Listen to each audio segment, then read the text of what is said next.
कह रहे शरीर लकड़ी है और जो मनोरथ है बोले वो घुन है।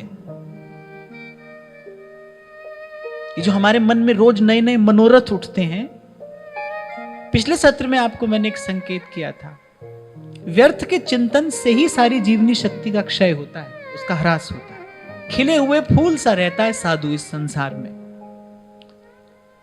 संत की उपमा कमल पुष्प से दी जाती है ना।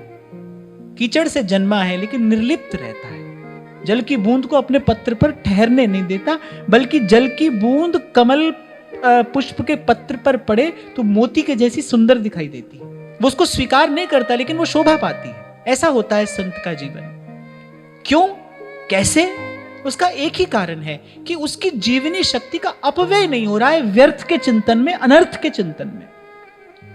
हम जैसे लोग दिन रात भूत भविष्य वर्तमान के जाने कितने मनोरथ अपने मन में पालते रहते हैं। ऐसा हो जाता है, ऐसा हो जाएगा, ऐसा हो जाएगा तो ऐसा करेंगे, ऐसा वैसा।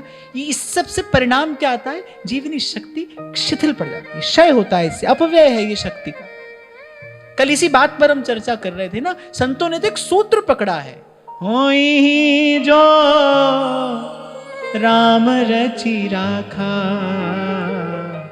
को कर तरक बढ़ावई सा।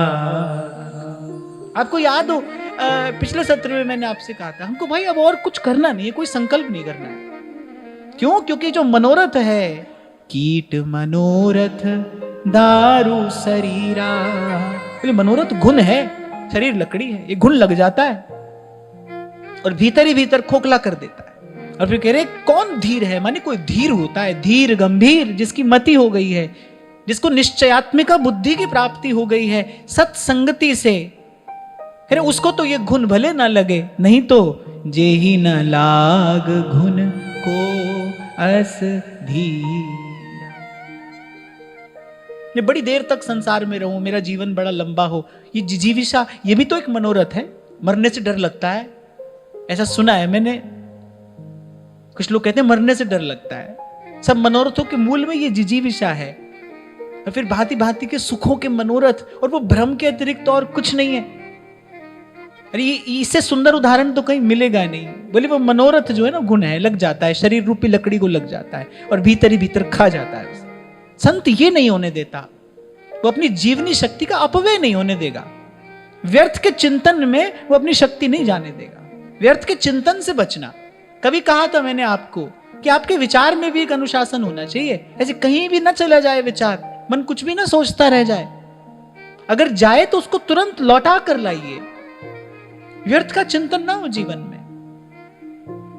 ध्यान रखना, अनहोनी होनी नहीं, होनी हो सो होए।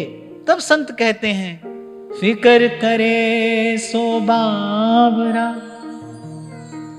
जिकर करे सो साध, उठ फरीदा जिकर कर फिकर करेगा, फिकर करेगा। मैंने देखा कितना अल्प सा आहार संत लेते हैं। कोई बहुत सुख सुविधा भी उनके जीवन में नहीं होती है, फिर भी बड़ी देर तक उनके जीवन में उमंग, उत्साह, प्रसन्नता, सद्गुण बने रहते हैं। उनका संकल्प बल अक्षुण्ण रहता है।